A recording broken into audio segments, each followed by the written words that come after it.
ইরানের সর্বোচ্চ নেতা আয়াতুল্লাহ সৈয়দ আলী খামেনি এবং শীর্ষ সামরিক কর্মকর্তাদের হত্যাকাণ্ডের প্রতিশোধ হিসেবে ইসরায়েল ও মার্কিন ঘাঁটিতে ২৮তম দফার ব্যাপক ক্ষেপণাস্ত্র হামলা চালিয়েছে ইরান।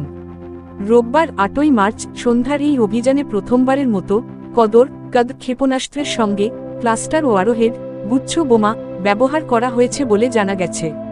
এই হামলাকে রণক্ষেত্রে ইরানের পক্ষ থেকে এক বিরল ও শক্তিশালী পদক্ষেপ হিসেবে দেখা হচ্ছে।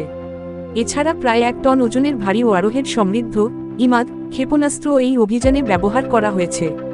ইতিপূর্বে খায়বার ও খুররামশাহর ক্ষেপণাস্ত্রে ক্লাস্টার ওয়ারহেড দেখা গেলেও কদর ক্ষেপণাস্ত্রে এর ব্যবহার তুলনামূলকভাবে নতুন ও কৌশলগতভাবে তাৎপর্যপূর্ণ।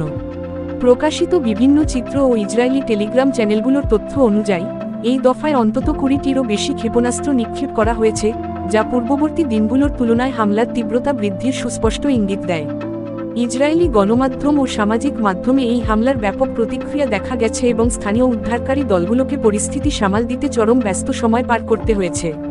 মূলত গত ফেব্রুয়ারি মাসের শেষভাগে যুক্তরাষ্ট্র ও ইসরায়েলি বাহিনীর পক্ষ থেকে ইরানের সামরিক ও বেসামরিক অবকাঠামোতে চালানো ব্যাপক বিমান হামলার প্রতিবাদে এই পাল্টা ব্যবস্থা নিয়েছে ইরানি সশস্ত্র বাহিনী।